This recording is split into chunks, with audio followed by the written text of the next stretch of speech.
for coming over. I have some ice cream here for you. Thank you so much. Cookie dough is my favorite. Oh, it's my favorite too. And thank you for having me in your home today. Yes, thank you for coming. Oh, well, you know, Jesse is just such a fantastic student, and I love having him in my class. He brings so much joy to everyone, and he's a leader in the classroom. Same at home. Really? Mm-hmm. It's those brothers and sisters. They help, don't they? Yes, he certainly has enough. Oh, wow. Well, he thrives socially so much at school. And I wanted to talk about academics today. In fact, I brought a few papers, some things to show you. This And, test totally confused me. Yeah, there's a lot of stuff going on this page, but I just want to walk you through it and give you a basic explanation of what it is. Okay. And then we can talk about some ways to help Jesse improve even more. Good. Okay? So, first what I wanted to show you is that this is the Stanford Achievement Test. Right. And Stanford is just the company that has made this specific test. Okay. And it's what we prefer at our school. But there are several different other kinds of achievement tests that other kids his age would be taking. But we prefer Stanford. It's a norm reference test, which means that it's compared, the scores, his scores are compared to other people in his age group from all over the world. Great. Yeah. But the reason that he takes these standardized tests and why we require them for all the students in our schools is so that we can measure his growth from year to year. Okay. And it also gives us as teachers an idea of how we can improve our teaching strategies to better help our students improve. Good. Another thing that I wanted to point out is that this is just one test score. This is only from one single testing period, and we don't make any decisions based on just one single test score. So if you notice anything being maybe a little bit lower than you'd wanted, we have to remember that maybe Jesse just wasn't having a good testing day, or you know, there can be all kinds of things that that influence a test score. So if there was something really low, we might recommend more testing, but I'm not really seeing that specifically for Jesse as being an issue. Okay. All right. Do you have any questions so far? I know this is a lot of information. No, I think just getting to what these numbers mean. Okay. Well, fantastic. I'm going to start walking you through it, okay? The first category you see here, these are all kind of an overview of each of the content areas covered in this test. All right, so you've got reading, math, language, your general subject areas.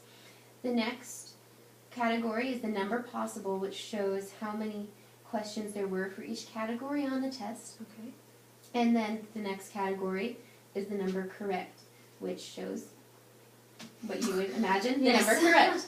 So we're not as concerned with this, and then the scaled score, which is next to it, which kind of shows his year-to-year progress. Okay. Is that important, or? It's not really that important. Okay. For what we're concerned with today.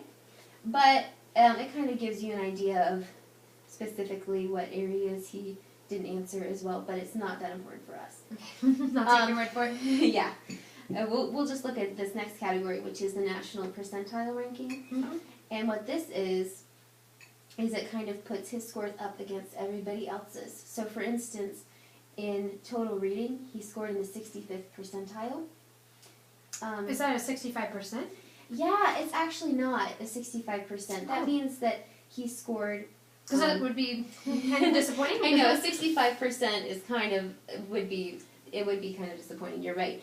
But instead, that means that he scored higher than 64% of all of the other people in the country that took this test.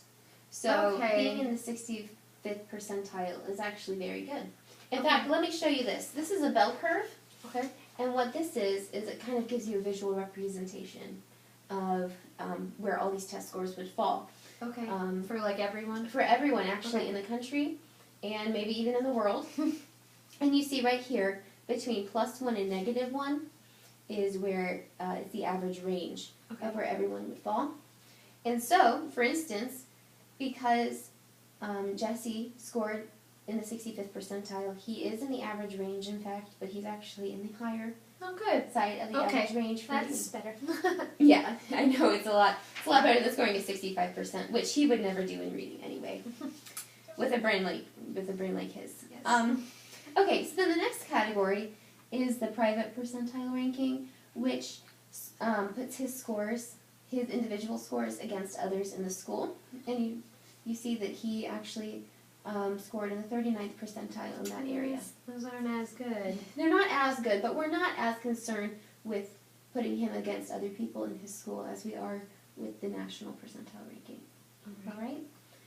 Still like to see those go up a little bit. But. And, we're going to work on some ways to bring them up even more. And remember that this is just one test. Yeah. Do you have any questions so far? No, it's good. Okay, fantastic. So, looking on to this next category is a grade equivalent, which is not that important for us, again, as these other ones were today, but it shows that he scored like a 6th grader would in his 7th month in reading. So, for instance, let's look at total reading. He's got a 6.7, so Jesse's particular reading score would be the same as a 6th grader who's a year above him taking the score in his 7th month of 6th grade. So, it's not that important. I don't want you to get too concerned with that because that does not mean that he's ready for the 6th grade. Sure. But, yeah, let's just not focus on that too much. All right?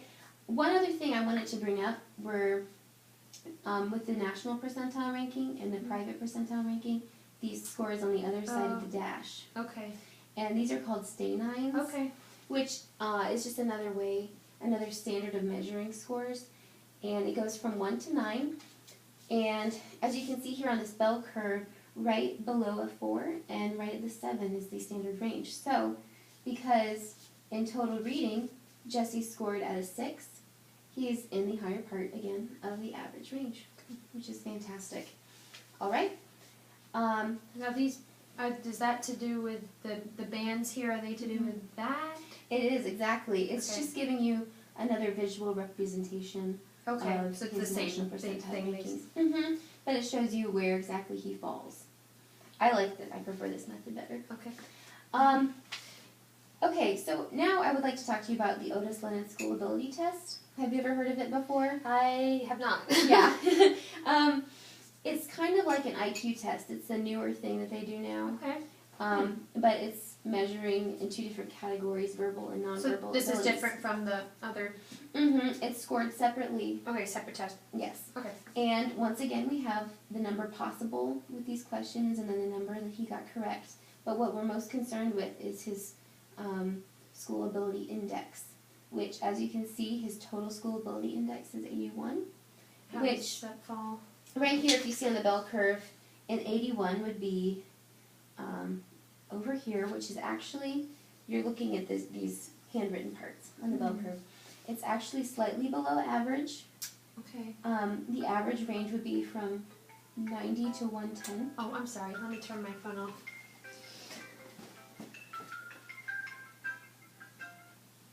Oh, I'll get that Is in it just okay? a minute. Yeah. All right. The average range for the school ability index would be between 90 and 110. Okay. So he's only slightly below that, and again, it could have been a bad test day. Yeah. Do you have any way to know exactly where the problems are coming? Is there a more specific? Fantastic. Thank you for asking. Okay. Because we're going to look at that next, which is these content clusters. Oh, good. And what they are is they give you a breakdown. Right here we saw yes. these are the general content areas. Right. But now we have a breakdown of each of the subcategories. Okay. And it also gives you this below average, average, and above average range, which is great because it shows us specifically what are some of Jesse's real strong areas and then his areas of weakness. And one of the ones that I find really, really interesting is his mathematics procedures section, where he has some above average scores, like in computation with whole numbers and then computation with fractions. Okay. But then at the same time, he scored below average in his computation with decimals. But So it's kind of like he's strong in that, but also weak in some areas. right, but this also tells me that because he's strong in these other two, it probably should be pretty easy for him to bring it up. I would agree. Yeah. So, and we're going to talk about a few ways that we can work with him on Good. that area Okay. specifically. All right. Any other spots to work on? Well, he scored below average in a few other places, but I wanted to point out that in his reading comprehension Oh, yeah. areas, he did very well. And we could work on language and mechanics some. As you can see, he scored in the average range with capitalization, but with usage and punctuation, we're going to work on that a little bit more in school too. So, Okay. and we'll come up with some more ways to work with him on What that. and what ways? What ideas do you have? Okay, well, I brought a few ideas with me, but first I wanted to ask you about how he does homework at Okay. home. Like when he comes home from school, what does Jesse do? Well, he usually plays outside a while, just with the kid, you know, Mhm. the other siblings, to just get some energy out. But he probably ends up doing homework later. Yeah. So, like, we usually kind of have him out with us, but I find it really beneficial when I'm working to have a quiet place, maybe away Right. from distractions. sure. Is there maybe some way that Jesse could have that? Yeah, Yeah. I think maybe in his room or something. Yeah, I think maybe if you gave him his special own space to do homework, maybe even a Yeah. cute little desk to Mhm. work on. That's a great idea. Yeah, I think that would be very beneficial. It can help him focus more. He could really, really work on the homework concepts Okay. better. Also, I brought along a few.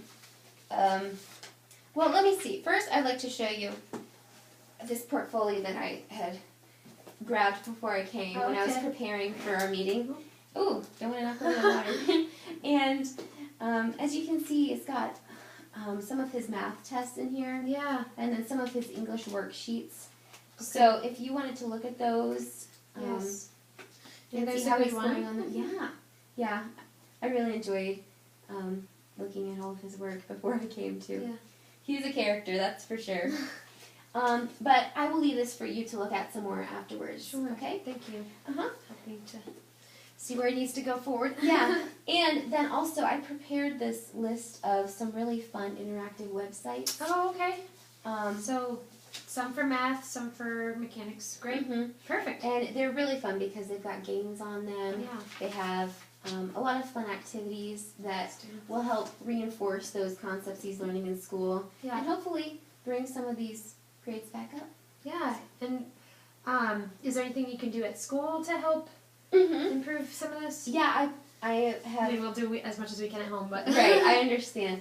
As I said before, he does struggle a little bit with focusing, so for that, I'm going to put him closer to the front in class. I think that'll help Okay. a lot in just paying attention, making sure he's getting the details from the lessons, but also when he's working on homework in class or when he's doing seat work, I'll make sure I go over I'll review some of those concepts with him, making Okay. sure he has that individualized, guided practice. that sounds good. Do you have any other questions? No, I think that just about covers it with the strategies for home and then also for school. I guess we'll just work from there. A little disappointed with some of the scores, but it Oh. sounds like Well, like I said, it was just one test day, and I don't want you to be discouraged because he is really doing well. His grades are great, and I want you to know that if you ever have any questions, just let me know. But I really love having Jesse in my class. He is such a joy, and I'm so thankful that he's in my 5th grade this year. well, we're so glad to have you as teacher. Thank you for coming over. So. well, thank you for having Well, me. you didn't even get to finish your ice. I know. I'll take it for the road. Okay, sounds good. All right. Bye, Miss Polly.